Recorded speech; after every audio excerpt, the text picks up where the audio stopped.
Motor cycle దొంగతనాలకు పాల్పడుతున్న అంతర్రాష్ట్ర దొంగల ముఠాను చాకచక్యంగా మంగళగిరి గ్రామీణ ఎస్ఐ చిరుమామిళ్ల వెంకట్ అదుపులోకి తీసుకున్నారు.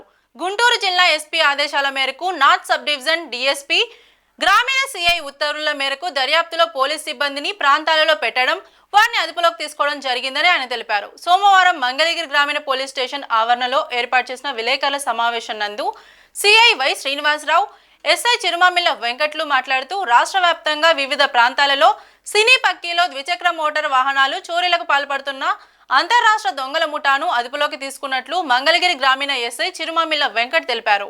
ఈ నేరాలకు పాల్పడుతున్న కన్నా గోపి, ఎస్కే సర్దార్ వీరిరువురిని అదుపులోకి తీసుకుని సుమారుగా 14 లక్షల విలువైన టాటా ఏసీ, 8 ద్విచక్ర వాహనాలను స్వాధీనం చేసుకున్నట్లు ఎస్ఐ వెంకట్ తెలిపారు.